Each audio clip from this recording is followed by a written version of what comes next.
Hey, what's up? I wanted to hop on and talk to you guys about a post I made the other day about people having church services or any other gatherings in light of what we know about the coronavirus. Most people got it on board, cool.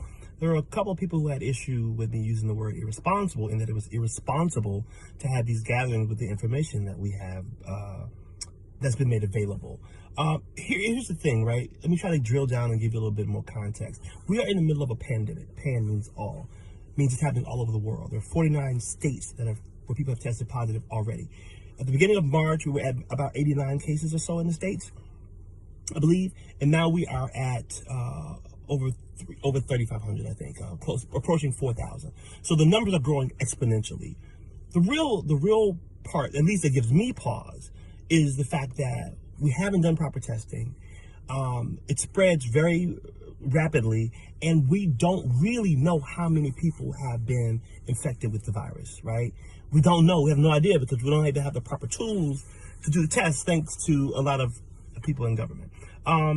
So this idea that assembling people together is some testament of faith, I find it like intellectually anti-intellectual, and I find it just disturbing, to be honest, because I'm really trying to understand, like, what are we trying to prove? Like there's a guy in Georgia where I live, Christian guy, who is infected with the virus, who was at his church singing in the church choir. Here's the thing, right? Like, Christian people, we are not immune from being infected with viruses or any disease for that matter. Now, we pray and we ask God to protect everybody, including us.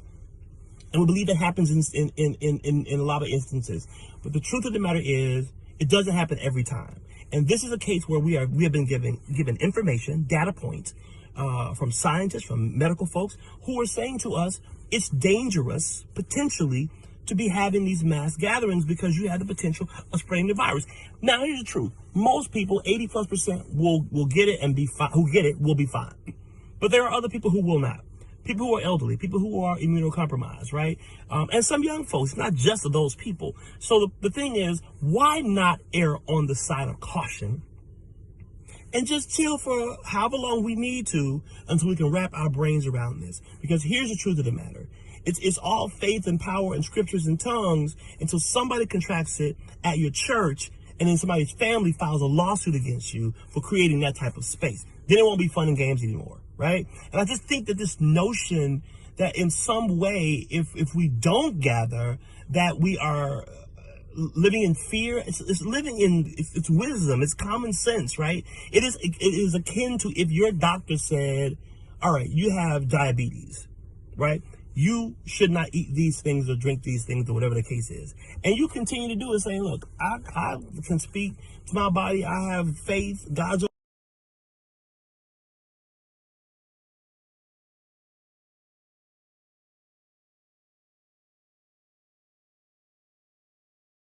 on my side, Jehovah Jireh, all the other stuff you want to say, Jehovah Rapha, that is, like, whatever, like, you're gonna have problems and you're gonna end up complicating things for yourself. It's a fact. So the thing is, miracles, in my estimation, are instances where I believe God steps in when we've reached our limit. It is not mostly for us when we're being irresponsible. So if it's a financial situation, which I get from a lot of churches, then just say that. Right? Just say, look, we don't really know how to contend with this. This is new for everybody, not just y'all, for everybody. We've not really had this before. And so, look, we need people to still give. And these are the ways you can give, and the whole nine. I really appreciate my pastor, E. Dewey Smith, shout out to him, for being sensitive enough, having a conversation with the governor and other officials, and not putting people, potentially the elderly people in our church, in harm's way. And these other churches, like, look, if you want to go, your pastor says come, your pastor says come, and you want to come, go. Hey, do you. But I think leadership, to me, looks like thinking about the people, caring about the people enough not to put them in harm's way, even when they would assemble just because you said we should come. And given this kind of notion that this is some exercise in faith, which to me is just it's disappointing, right, to put it mildly. So I want us to do all that we can when it comes to social distancing. All of us. I'm doing it myself. Like I had some trips coming up, some performances coming up. Those have been canceled. I wasn't going anyway.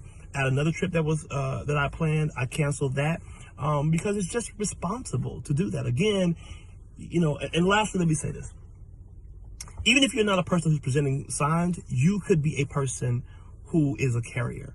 And you could be transmitting that to somebody else. So maybe you get it and you're fine, but you give it to somebody else who takes it to their grandmother who is not fine, right? And there are people who are immunocompromised and have other health challenges. So the bottom at the bottom of this whole thing, the point of it all, is just that we should be responsible. Like love each other enough, care about each other enough to not put each other in harm's way if we don't need to.